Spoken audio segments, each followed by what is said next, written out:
Deep inside the ancient grounds, Ryoga finds the spirit of Sora Kashiwagi, the legendary mage fighter who once held the front lines against a monster wave and saved countless civilians. But instead of being remembered as a hero, Sora was betrayed by his own commander, Naruhito Byakugo, who deliberately used him and his men as bait, abandoned them to die, then stole all the glory for himself while every trace of Sora's sacrifice was wiped away.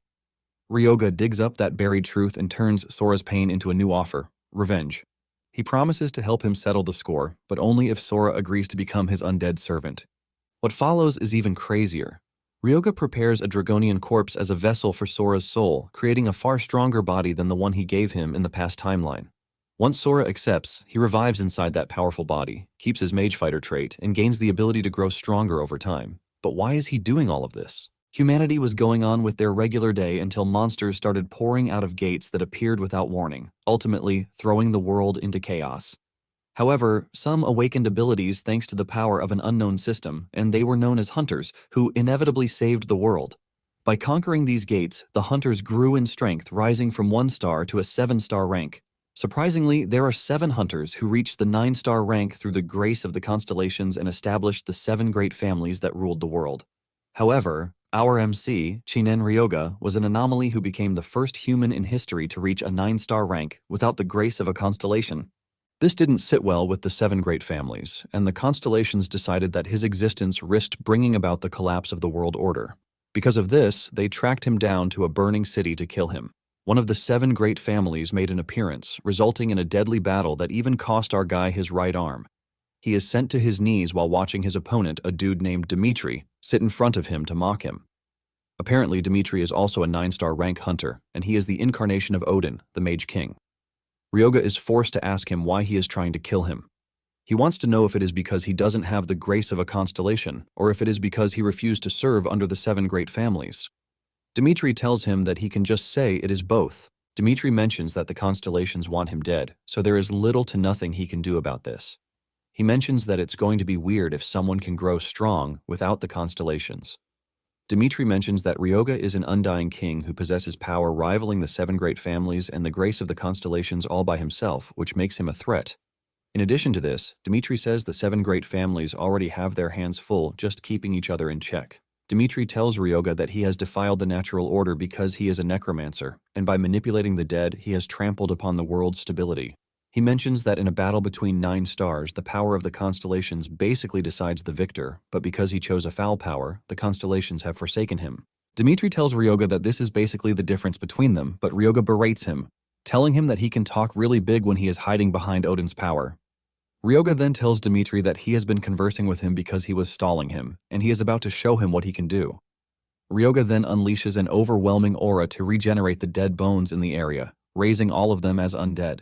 Dimitri mocks him, saying he never knew he still had this much power inside him, and because of this, he is going to use his strongest magic against him too. Dimitri doesn't even move from where he is as he conjures a really powerful technique, shocking Ryoga. He realizes that Dimitri is about to use the Eye of Odin, and without a doubt, he knows that his ultimate technique doesn't stand a chance against Dimitri's power. Ryoga watches as a powerful blast of magic travels toward him, but instead of wearing a scary face, he smiles because he has something that he wants to try. Dimitri is surprised that he is laughing, and he notices that there is a weird item in Ryoga's hand. It turns out that it is an artifact that is capable of interfering with time, and it is called Kronos' Pocket. The item detects the power of a constellation, and as Ryoga raises the artifact, the blast hits it, ultimately inhabiting the artifact, fulfilling the activation requirements. This immediately activates a process of regression. Apparently, the activation requirements for Kronos' Pocket Watch are for the player to be a 9-star rank, and to inject the watch with the power of a constellation. Since Ryoga doesn't have his own constellation's power, he figures out that he will just have to borrow Dimitri's own.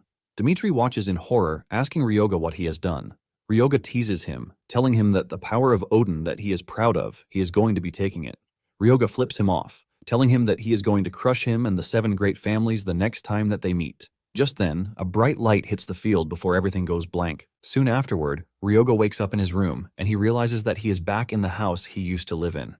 Ryoga is pissed that Dimitri tried to kill him for a trash reason, and he can't wait to get back at him. It turns out that the artifact is now broken because 2 cannot exist within a single dimension, and time cannot be rewound again from the current divergence point. Ryoga is glad that the artifact activated even without the power of the constellation that he contracted with. Apparently, he returned to 23 years ago, which was shortly after he left the orphanage, and it was the same day the system suddenly appeared. Just like back then, the system appears in front of Ryoga, telling him to choose a class suited to him, but the system urges him to keep his innate traits and talents in mind. As for his innate trait, it is known as a clear mind, which provides resistance to all mental attacks. As for his class, he has the option to choose between being a martial artist, a mage, or a priest. Ryoga is not surprised by this because he knows that it is only basic classes that will be available at his current level. Before regression, he actually chose the mage class, but he decided not to rush this time around. However, this time, Ryoga is determined to get even stronger and make sure he survives until the very end.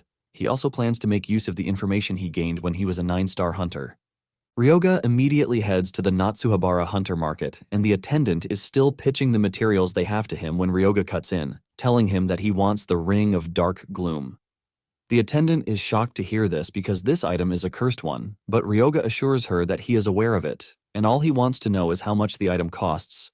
The attendant then tells him that they won't be responsible for any losses incurred after the purchase if he still wants to buy it. Ryoga understands why the attendant is acting this way because no one in their right mind would pay $2 million for a ring that applies every debuff imaginable.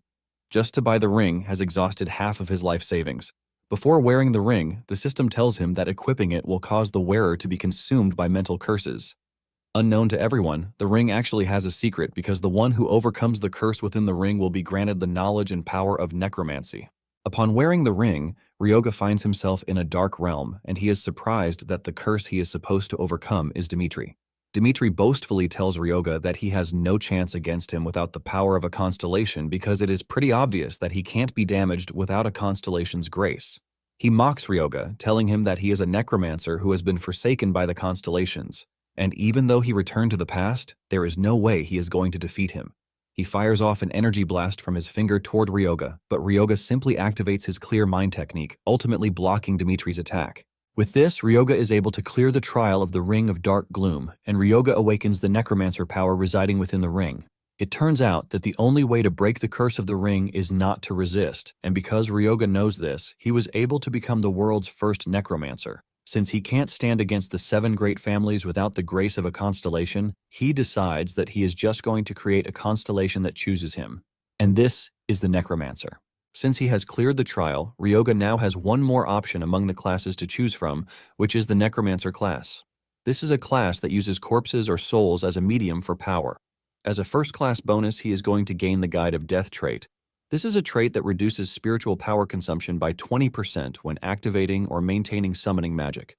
Ryoga is pleased by this, and he figures out that he has just 2 skills at the moment, which are Raise the Undead, an E-rank skill, and Bone Control, which is also E-rank.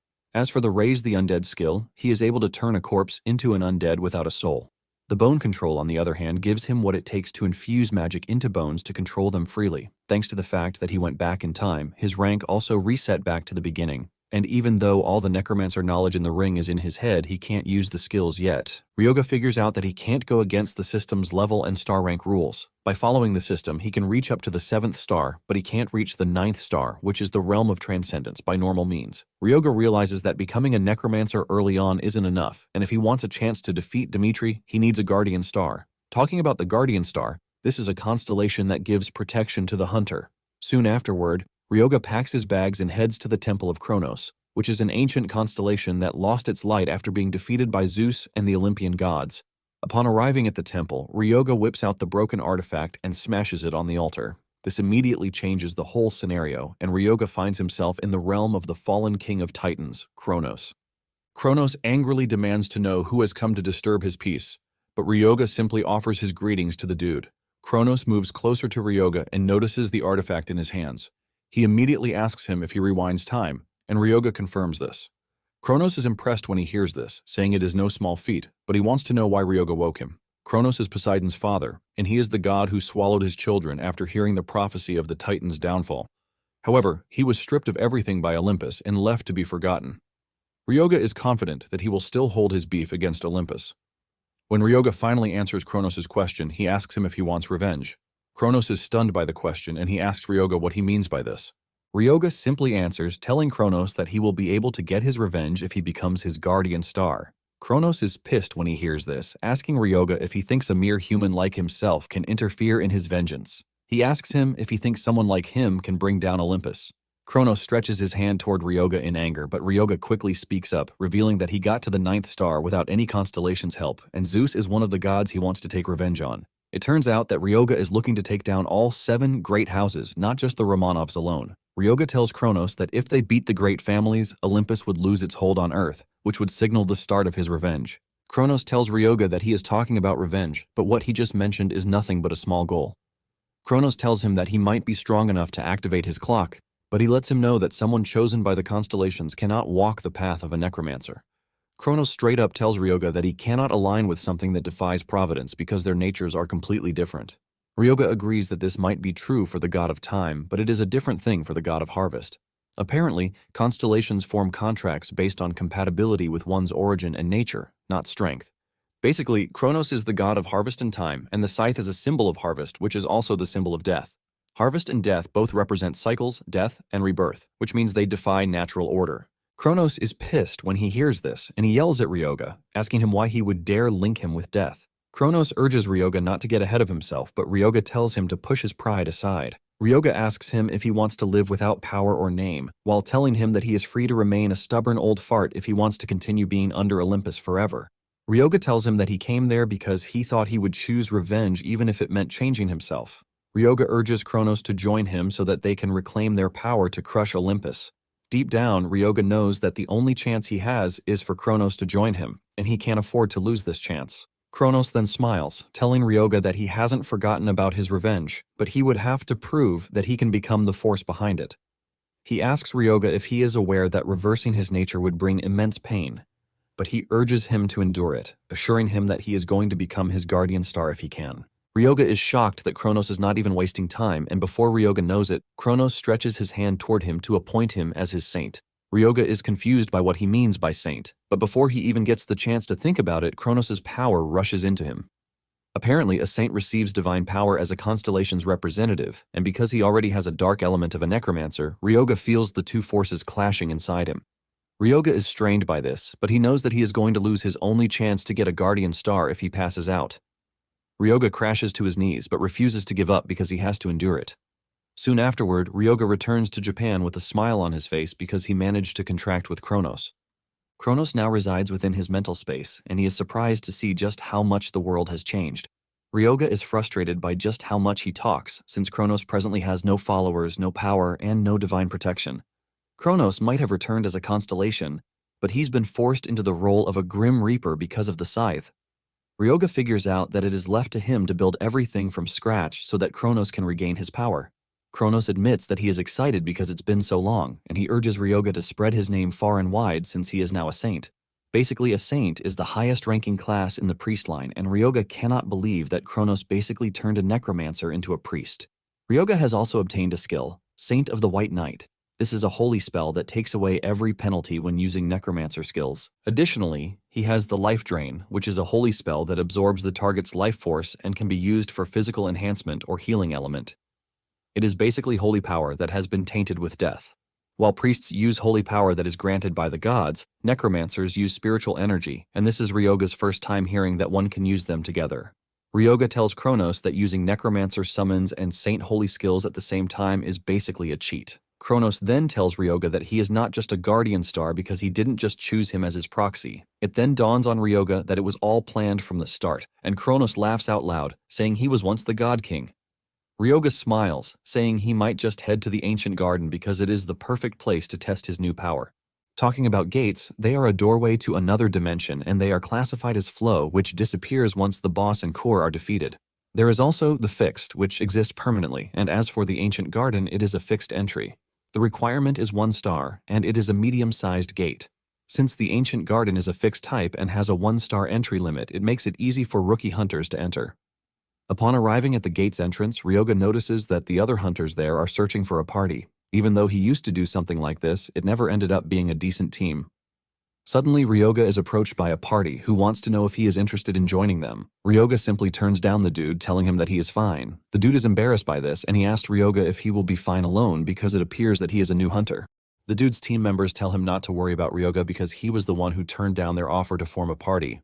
Ryoga, on the other hand, is more than happy to be alone because he is going to test out his new skills. Upon entering the ancient garden, Ryoga notices that the environment is quiet and he knows that the usual pattern is for something to jump out at him. He hasn't finished saying this when a goblin lunges toward him from behind. Ryoga easily dodges the goblin's strike, leaving the monster open. Ryoga then grabs it by the neck, thanking it for going out of his way to get killed. Ryoga activates his inherent trait, the White Knight, thus converting spiritual power into holy power. He also adds the life drain to absorb the goblin's vitality. The goblin screams in horror as its vitality leaves its body, and Ryoga realizes that the sensation of using holy power and spiritual power is quite similar. Moments later, Ryoga is done absorbing the monster's vitality, and he drops it on the ground. Just then, Ryoga realizes that his stats have increased, and he is surprised that by draining monsters, he gets to increase his stats. From his calculations, he realizes that by killing 25 goblins, he would have gained 1 level. As usual, Kronos shows up asking Ryoga if he likes his new power, and Ryoga cannot help but admit that it is incredible. Since he now has a goblin body lying around, Ryoga decides to try out his power to raise the undead. He uses his familiar command word, and without any problem, the goblin rises up. He's informed that because the zombie's completion level is high, the goblin's stats have increased by 97.2%. The goblin is rated 1 star, and Ryoga figures out that it can help do the work of 1 person in the ancient garden. Just then, 3 more zombies emerge in the distance, and Ryoga decides to use them as test subjects. He unleashes his zombie goblin on the trio, and it grabs one of the goblins.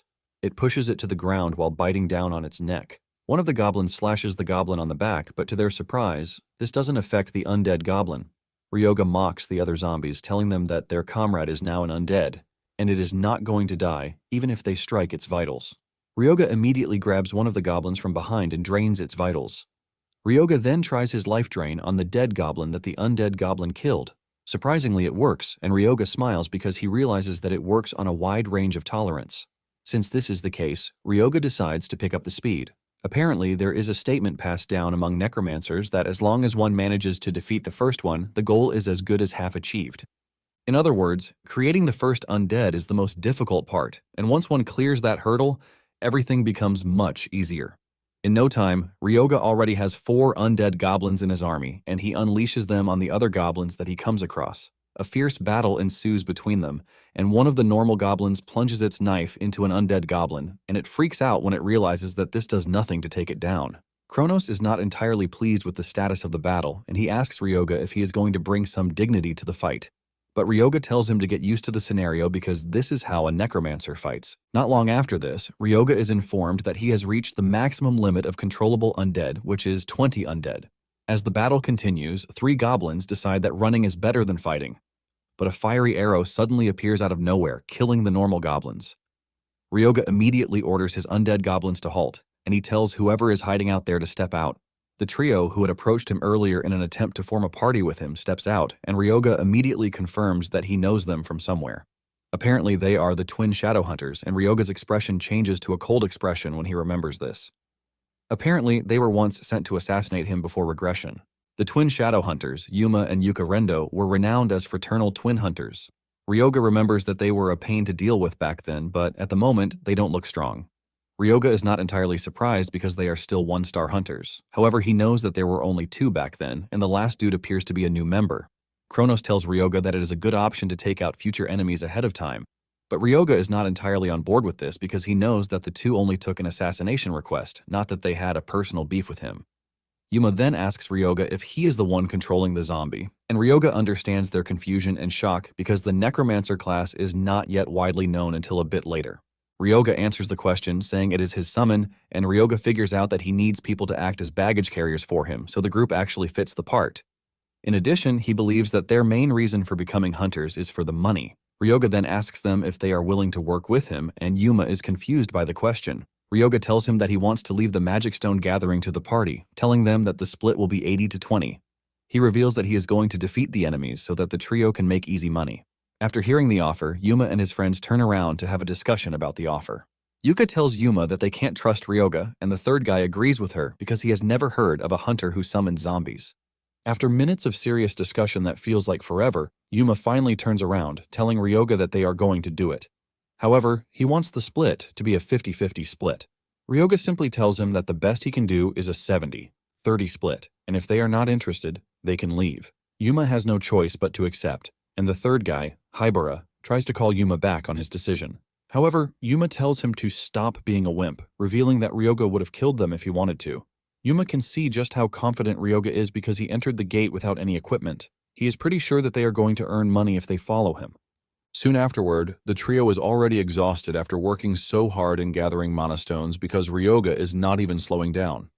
They have managed to gather a mountain of mana stones in no time, and Yuma is left stunned because even though he knew that Ryoga wasn't ordinary, he didn't expect that it was up to that extent. While they are trying to catch their breath, Ryoga is still busy killing the goblins, waiting for the team to come pick up the mana stones. Yuma nervously suggests that they take a break, but Ryoga just continues to create more goblin corpses for them. At this point, the trio admits that Ryoga is no human.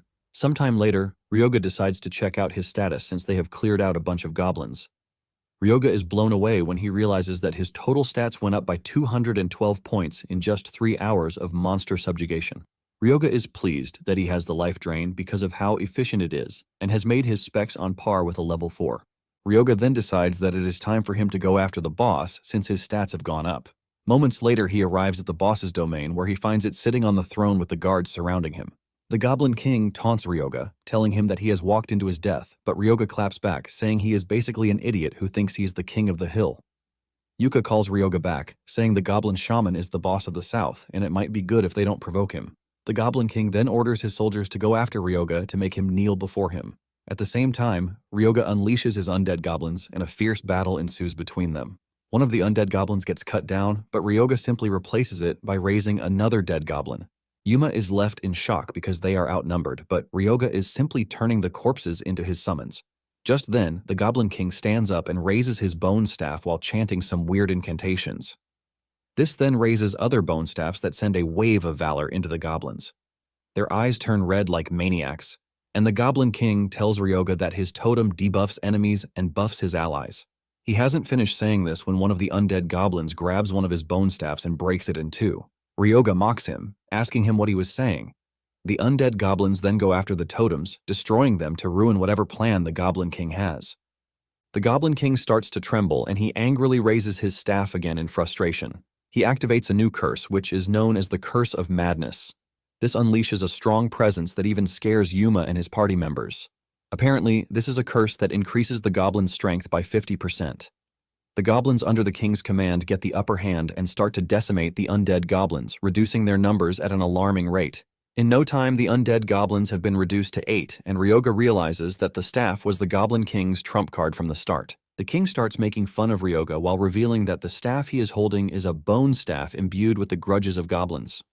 Suddenly, Ryoga asks the king if the staff is made of bone, while telling him that he just handed him an easy win. Without hesitation, Ryoga activates the bone control skill and directs it toward the king's staff. The king struggles with the bone until it flies off his hand and goes to Ryoga, which immediately disrupts the Curse of Madness skill that was active. To make it worse, the goblins suffer a recoil, which decreases their stats by 30%. The Goblin King watches in horror while Ryoga smiles at him, telling him to try to use his annoying curse again. Since the king wants his staff back, Ryoga decides to give it to him, but in the worst way. He sends the staff in his way like a projectile, and it pierces the goblin's neck, causing it to die. Ryoga drains its vitality and he is surprised to see that it is giving him more stats than regular goblins because he was their king. Just before he drains all the blood from the goblin, Ryoga rushes forward to take some of the blood into a bottle, and he turns to Yuma and his crew, telling them that he is going to leave the cleanup to them. Yuma and his gang cannot believe that they have to deal with an enormous number of goblin corpses. Later on, the team steps out of the gate, and the hunters waiting outside are left in shock by how many mana stones the group came out with. Ryoga commends them for their good work and asks them if they are going to take the mana stones to the shop in Natsuhabara, but Yuma tells him that they are going to handle it themselves to make sure that they get a fair price if Ryoga is willing to leave it to them. Ryoga teases them, asking if they just expect him to trust them like that, and when he realizes that the trio is already feeling bad, he quickly tells them that he was just messing with them. Ryoga then asks how much they think it is going to be if they sell everything, and Yuma says it might average around 6 million.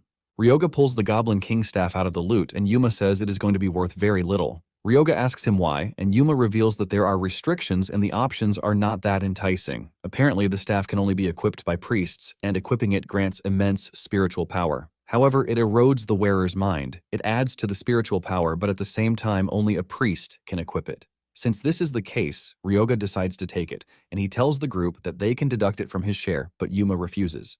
He tells Ryoga that they wouldn't have been able to obtain it without him, so they are just going to settle the accounts as if the staff never existed. Yuma asks his colleagues if they are fine with this, and they say yes. Deep down, Ryoga is pleased by this because this is exactly what he likes about the team. Ryoga excitedly walks away, suggesting that they meet the next day again. The following day, the story was the same as the day before, and even worse.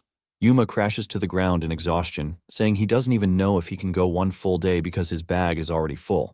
Ryoga is not ready to push them, and he tells the group that they are free to head out first. After they are gone, Kronos asks Ryoga why he lets the group leave on purpose. Ryoga is surprised that Kronos could sense that he intentionally let them go. Ryoga mentions that he doesn't want anyone watching his next move, and he heads to the north side of the garden. Ryoga soon comes across a bunch of frog monsters, and a fierce battle ensues between his undead goblins and the frogs. However, the frogmen appear to be more sturdy than the goblins as they reduce the goblins' numbers. Ryoga is not entirely surprised by this because the frogmen have higher stats. Ryoga then unleashes the bone staff while activating a skill, Oil Shower. This is a skill that decreases the power of physical penetration damage when attached. The bone sticks into the frogman's body and it angrily releases poisonous liquid from its mouth. Ryoga manages to dodge the strike before letting the staff loose like a missile. However, Ryoga soon realizes that consumption is too high, since he is moving the staff and creating undead at the same time. Nonetheless, Ryoga keeps going as he raises dead frogmen under his wings.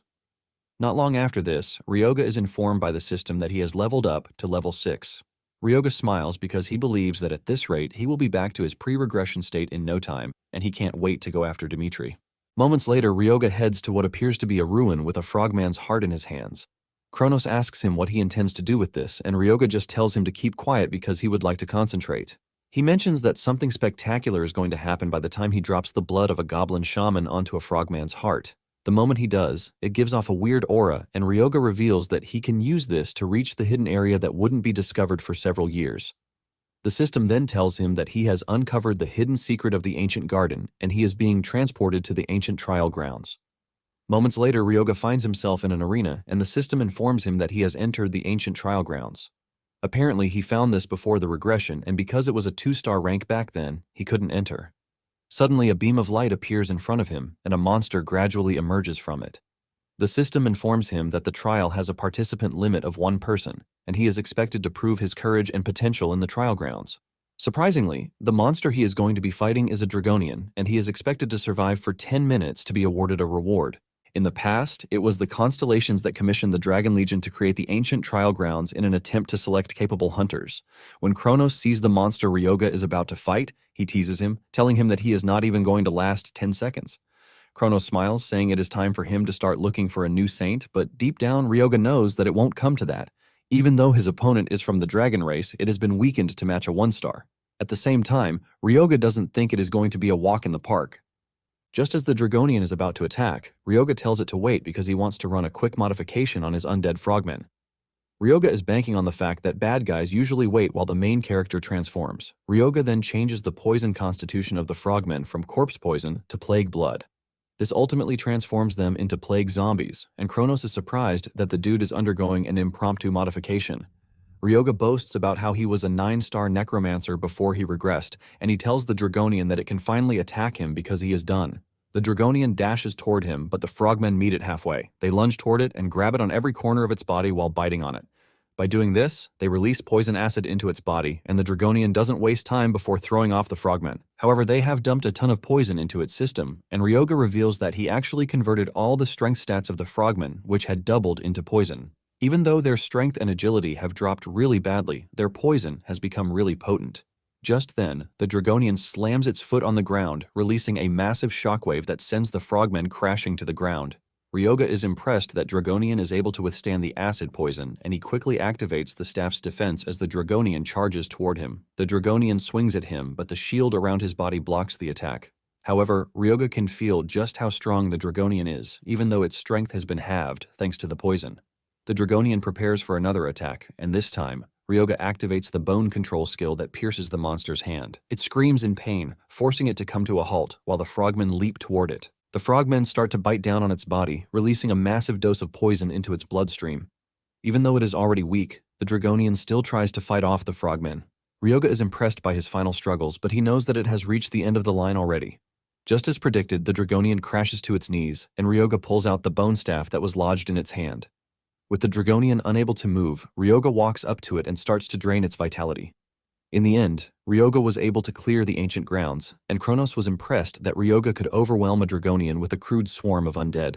Ryoga then reminds Kronos that he already said he wasn't going to die. Just then, the system tells him that the Crest of Endurance has been engraved.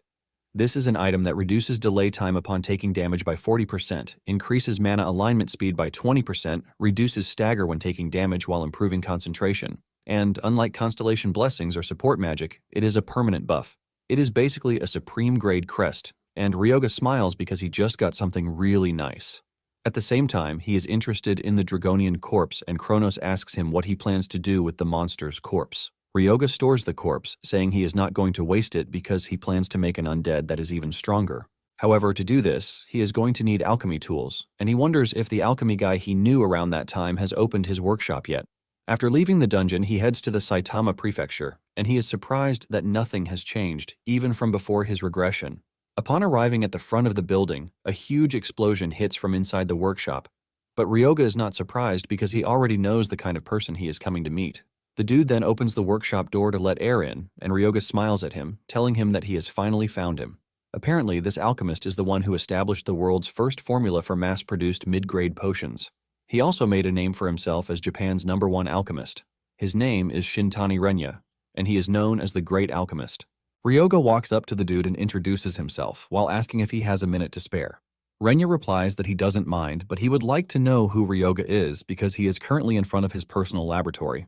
Ryoga tells him that he is there because he would like to use his alchemy equipment, and this sends some level of repulsion down his body.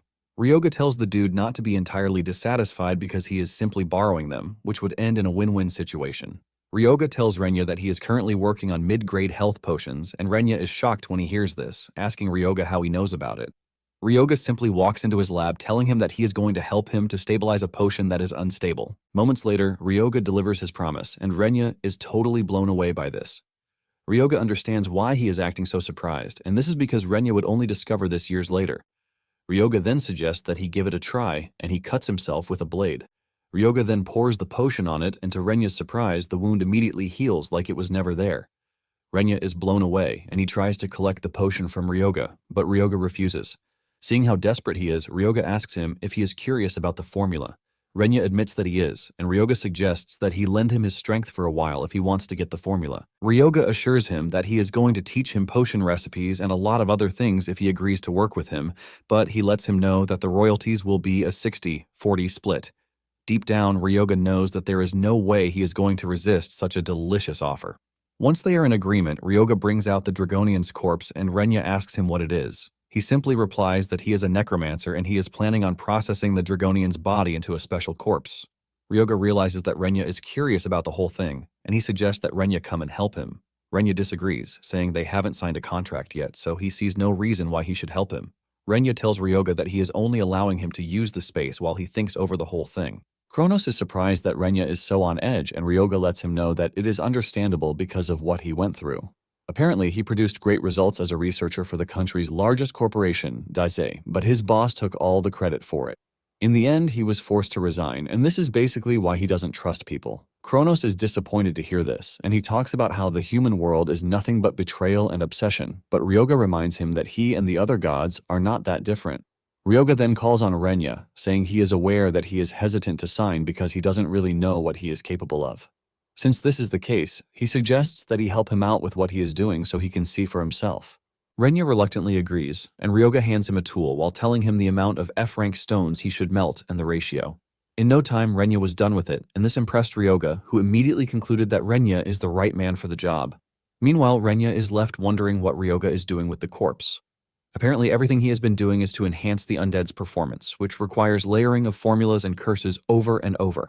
After 3 days of hard work, they are finally done with the panels. While Renya is already exhausted, Ryoga remains active like he hasn't even done anything stressful. Renya is left wondering what type of person Ryoga is because he was able to restart a corpse's heart using mana. Even though Ryoga's methods are insane, he has no choice but to admit that he has the skills. Impressed, Renya tells Ryoga that he is going to accept his original proposal, and Ryoga asks him if he is sure about this. Renya mentions that it would have taken him at least 2 years to finish a mid-tier healing potion if not for Ryoga's expertise. Since he is interested in the progress of his research, he tells Ryoga that he is interested in the deal. Ryoga is pleased to hear this, and he tells Renya that he is looking forward to working with him as his exclusive alchemist, but deep down, he sees him as his servant. Since Ryoga is done with the first phase, he realizes that the next thing is to find a soul to serve as the Eldritch Dragon's core. Ryoga then steps out of the lab, and he calls Yuma, telling him that he has seen the money. He commends him, saying he wasn't expecting him to send every last cent, while asking him if he is up for another gig. Not long after this, the team, which is now known as the Rookies, meet up with Ryoga near the border. Yuma asks him why he came to such a dangerous place, because ever since the northern gate broke, the place has supposedly been crawling with monsters. Ryoga smiles, saying he is there to pay his respects to an old acquaintance, and moments later they run into a 2-star orc. The team panics when they see this, as they try to warn Ryoga about the danger, but Ryoga cannot believe that the team is still doubting his strength. He then decides that he is going to use the opportunity to test the processed bones. By using bone control, he sends the bone after the orc, and the orc also throws his spear at Ryoga. However, it turns out to be a bad matchup for the orc, as Ryoga easily changes the trajectory of the bone. It pierces the orc's body, and he screams out in pain, but Ryoga still commends him, telling him that he is tougher than he looks because he was actually aiming for his heart. The orc grabs the bone and pulls it out, lunging toward Ryoga, but the rookies step in. Yuma blocks the orc's path with his shield, while an explosion hits the orc. Ryoga then decides to send 3 bones toward the orc, and he fails to block everything, resulting in his fatal death. Yuma is left in shock because he can't believe that Ryoga just defeated a 2-star orc. Ryoga urges the team to look alive because the real work is about to begin. Yuma is entirely confused about the whole thing, reminding Ryoga that he said he is there to pay his last respects.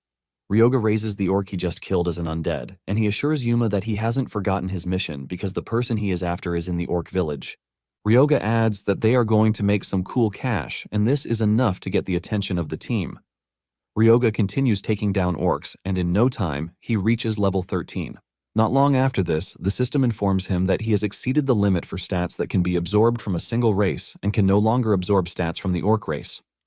Ryoga is not surprised because he wasn't expecting the whole thing to be infinite. Ryoga then suggests that they end their hunt for the day, and just before he even suggests that they set up camp, Yuma and the others have started preparing food. Ryoga teases them, saying they came prepared, and Yuma reminds him that it is already their 3rd day on the hunt. That night, Ryoga tells the team that they will be heading to the orc settlement the next day because his stats have gone up already. Before the trio sleeps, Ryoga puts orcs on guard duty so that they can have a good rest. Ryoga, on the other hand, sits outside the camp to assess the current situation. Since his level has gone up a bit, he figures out that it is time for him to read the newly unlocked knowledge.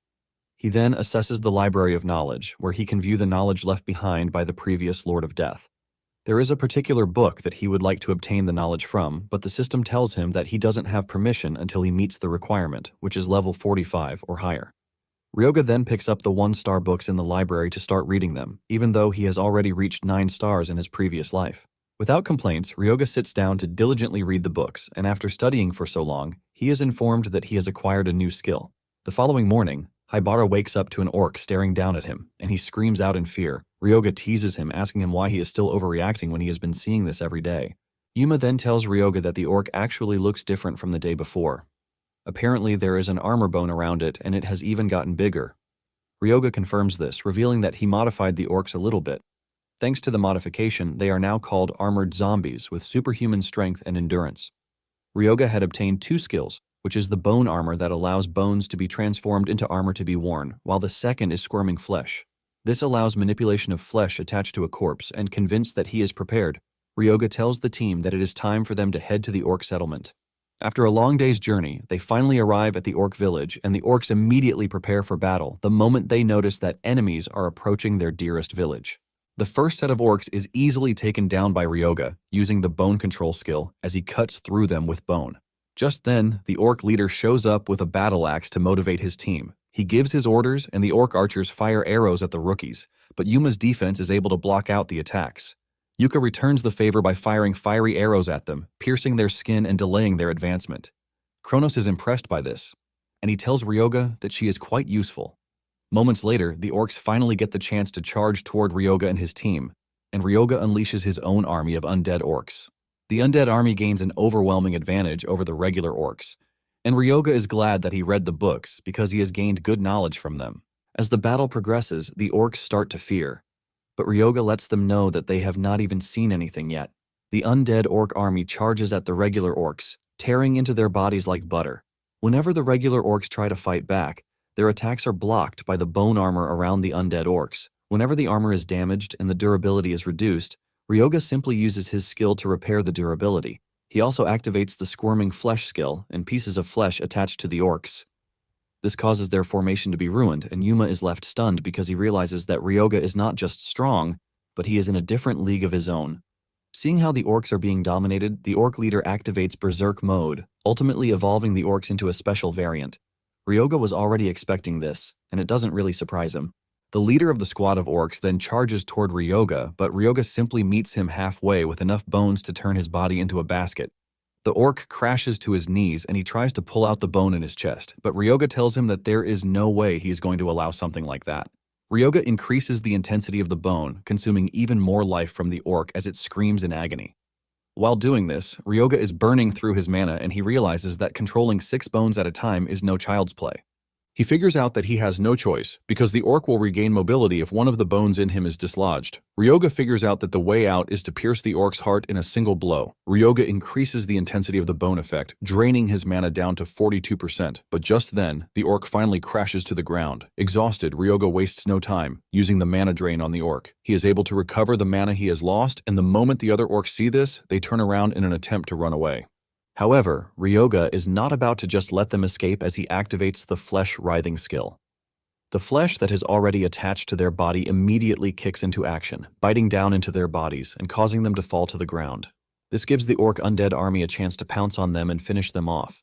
After the battle, green mana stones start emerging from the orcs' bodies, and Yuma talks about how curious he is to know how much the stones will be worth. Ryoga then reveals that the real price is not the mana stones, but the blood axe that the leader was wielding.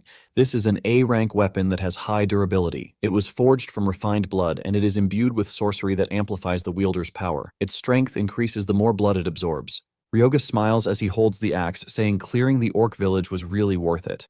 Ryoga then gives Yuma the axe, telling him that he is leaving it to him.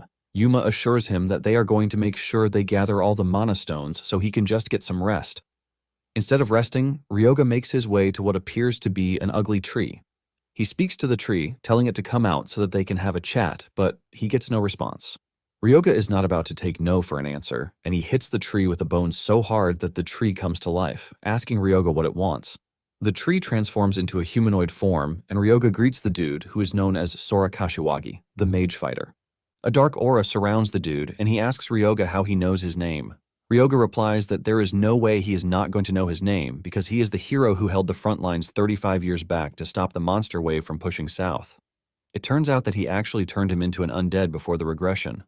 Apparently, Japan was able to survive thanks to heroes like Sora. He was a powerhouse who made a name for himself on the front lines during the early days of the Great Cataclysm. It turns out that he possesses the talent for both martial arts and magic, which earned him the nickname Mage Fighter. After hearing the praises that Ryoga heaped on him, Sora assumed that his sacrifice was not in vain. Ryoga then tells him that not everyone's name was remembered, and Sora asks him what this means. Ryoga then asks him if he remembers Naruhito Byakugo, who was the submaster of the Aragiri Guild. In a flashback scene, Sora was seen on the front lines with his men, and when he realized just how bad the situation was, he requested backup. His commanding officer was Naruhito, and Sora let him know that there were still civilians in the area. However, his boss lets him know that assistance cannot be sent to his location, leaving Sora and his team stranded. This was when it dawned on him that they planned to use them as bait from the very beginning. Naruhito confirms this with no remorse, telling Sora that it was thanks to him that the main force was able to slip through the northern gate without any issue. Sora also asked Naruhito if he intentionally sent them there knowing that they won't abandon civilians, and Naruhito nonchalantly told him not to be gloomy about the whole situation. Sora angrily smashes the radio, and he tells his team members to protect the civilians instead of abandoning them. In the face of death, Sora and his men carried out their duties, but ended up dying. Ryoga then lets him know that Naruhito ended up becoming a hero, while every record related to Sora was erased. Ryoga casually tells him how tragic it is that he was the one who died, but someone else walked away with his glory. Ryoga teases him, saying he wouldn't have been able to rest in peace if he were the one. Ryoga's words get to Sora so hard that he yells at him in anger, telling him to get straight to the point. Ryoga then boldly tells Sora that he will help him get his revenge if he makes a contract with him to become an undead. Ryoga brings out the Dragonian's body, telling Sora that he has already prepared a vessel for his soul. Sora lets Ryoga know that he had never considered revenge in his current state, but if he is going to do what Ryoga wants, he has a condition. He tells Ryoga that he is free to use him in whatever way he deems fit, but he doesn't want anything to do with harming the innocent. Ryoga remembers the dude giving him the exact same condition before he regressed, which shows that he hasn't changed. This much is expected from a hero, and Ryoga promises the dude that he will do as he said. With the two in agreement, Sora enters the Dragonian's body to become Ryoga's undead. Apparently, before his regression, he possessed Sora's soul with a skeleton knight, and he managed to evolve him into a Hell Knight, but he had always thought of what would happen if he had given Sora a stronger body from the start.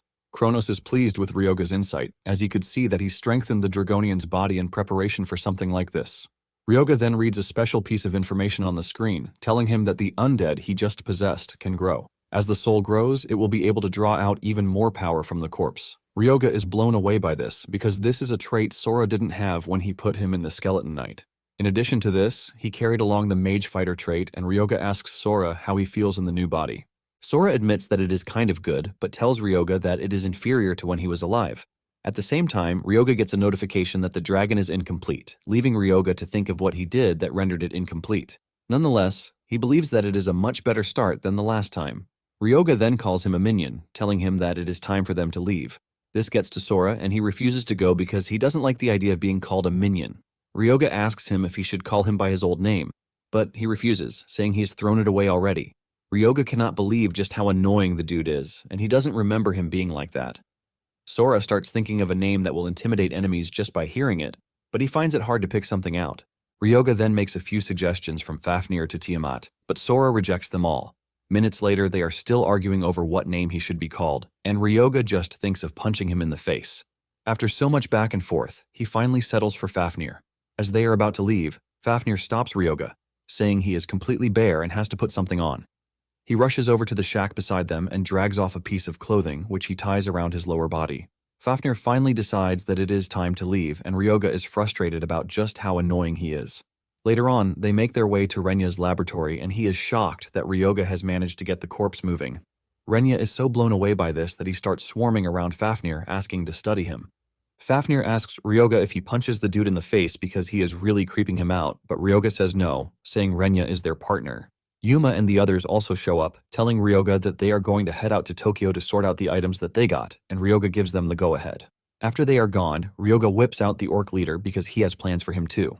Renya asks him what he is about to make, and Ryoga asks if he is curious, but Renya says no, saying his arm almost fell off the last time just from mixing herbs. Before he knows it, he is already mixing herbs again because he simply can't keep his curiosity in check. In addition, he knows that Ryoga is always exceeding his expectations, so there is no way he is not going to be curious. Ryoga then begins work on the corpse, peeling off the flesh on the body, and after he is done, Renya gives him the extract he just finished producing. He then pours the extract on the skeleton to strengthen it, and after he is done, the skeleton gains undead status with 2 shields. Ryoga figures out that the best thing he can do is to make the skeleton his bodyguard. Ryoga tells the skeleton that whenever he is using the life drain, he will be the one to guard him. Renya is not entirely impressed that they have to work with a skeleton, and Ryoga lets him know that bones have huge advantages. He says that they are light and they don't even rot without preparation. Unlike zombies, which have a time limit, the skeleton stays as it is, as long as it continues to be supplied with spiritual power. Since life drain is a close-range skill, he has always needed a bodyguard when activating. Renya is totally blown away by the fact that Ryoga didn't just make a skeleton, but even factored in its maintenance. Ryoga then decides to take a walk, and he tells Renya to keep an eye on the skeleton.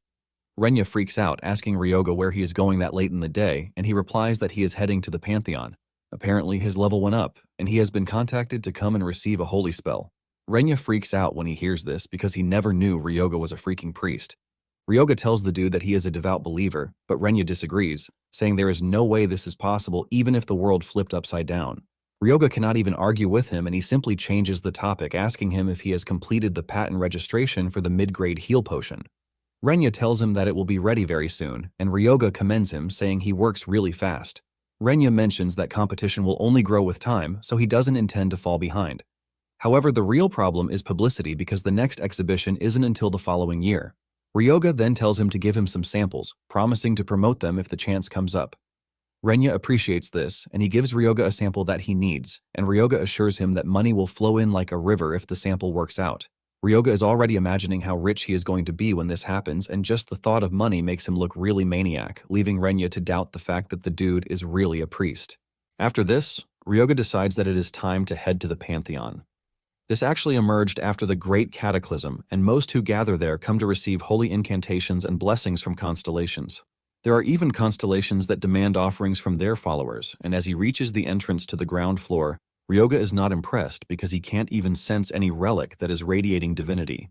At the same time, he doesn't expect this since they wouldn't just leave something valuable lying around. Moments later, Ryoga is already panting from the number of stairs he has climbed. Ryoga makes a joke about how far the stairs are, and Kronos tells him how sharp his tongue is. Ryoga doesn't really care because he doesn't think he is going to be punished for saying something like that. Ryoga then asks Kronos how far the top is, and he tells him that he is basically halfway there. Ryoga tells Kronos that he is not going to take it lightly if it ends up being something that is not worth it. Upon arriving at the top level, the other constellations there start to show disgust and displeasure toward Ryoga. After they are done messing with Ryoga, Kronos decides that it is his turn, and he registers himself in the Pantheon. After he is done with this, Ryoga is informed that he has acquired the holy incantations, which are the unholy blessing and state of retribution. The unholy blessing enhances negative energy and boosts target's stats. The stake of retribution, on the other hand, has a bunch of boring stuff about receiving damage. Kronos teases Ryoga, telling him that he graciously gave him the skills, and Ryoga admits that they are impressive. Kronos laughs out loud, but just then, the system informs Ryoga that Kronos doesn't have sufficient divine status because he lacks achievements and recognition. His laugh suddenly goes cold when he sees this, and Ryoga cannot help but make fun of him for acting all high and mighty before. However, he is pleased that he has grown stronger. Moments later, Ryoga steps out of the Pantheon only to be challenged by a big dude who asks him why he is coming out of the Pantheon. The dude, Satake Shigeru, appears to know who Ryoga is. Ryoga asks him who he is, and he reminds Ryoga that he used to look after him at the orphanage, and after revealing his name, Ryoga remembers him as the trash who used to extort people. Ryoga tells the dude not to talk to him like they are close buddies because he remembers how he treated him back then. It turns out that a dude once ratted Satake out to the director, and while he was trying to beat the dude, Ryoga shows up and punches him in the face. Now in the present, Ryoga teases him, asking him if his broken nose has healed. Satake groans in frustration, but before he loses his temper, he controls himself, saying he is now a different person. Satake shows Ryoga the tag on his chest, revealing that he has now joined the Aragiri Guild. Satake tells Ryoga that he is nothing but a bottom-tier hunter because he just came out of the Pantheon. He also urges him not to think things will go down the way they did the last time. Ryoga, on the other hand, teases him, telling him that he doesn't look different from how he remembers him.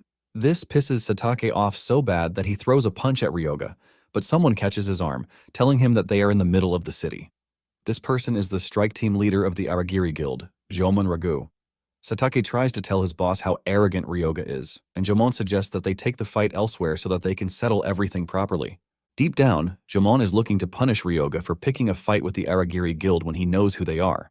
Satake laughs at the idea that Jomon is suggesting that they settle their beef with fists, saying Ryoga just became a hunter.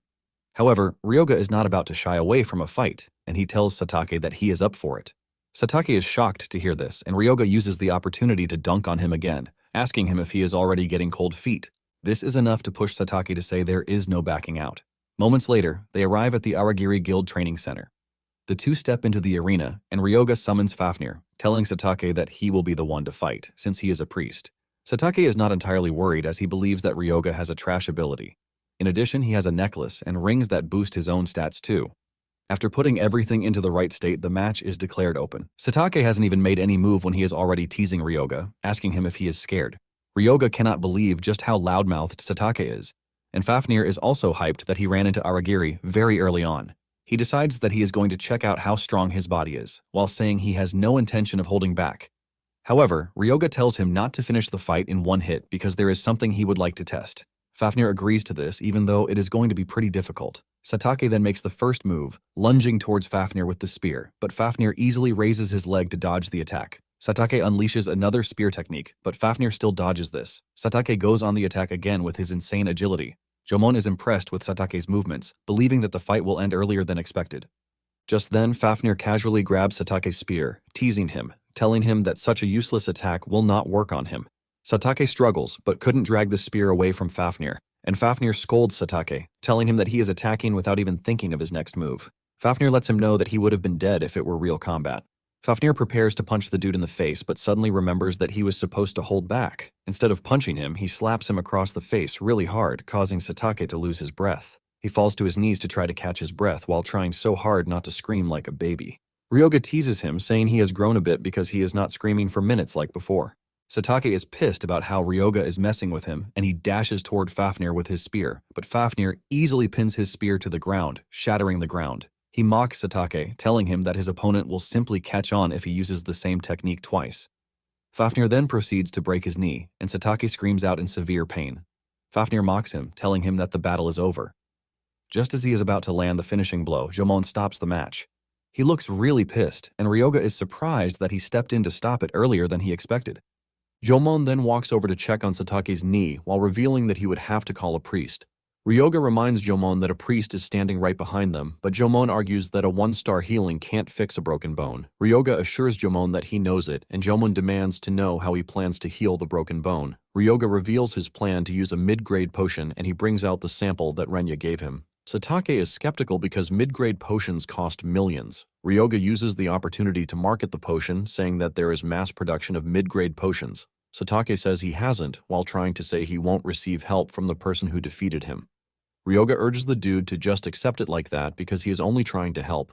Ryoga was already thinking of how he was going to promote the potion, and he just found the perfect test subject.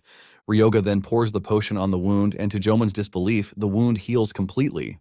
Jomon immediately starts thinking of how he is going to get the potion. Jomon asks Ryoga where he bought the potion from, and deep down, Ryoga is pleased that he already took the bait.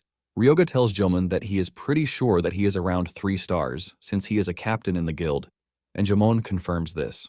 Ryoga then makes him a wild offer, telling him to fight him, assuring him that he is going to tell him where he got the potion from if he does. Jomon is convinced because Ryoga is willing to tell him regardless of the match result. Ryoga tells the dude that this is what he wants because the last fight was too short.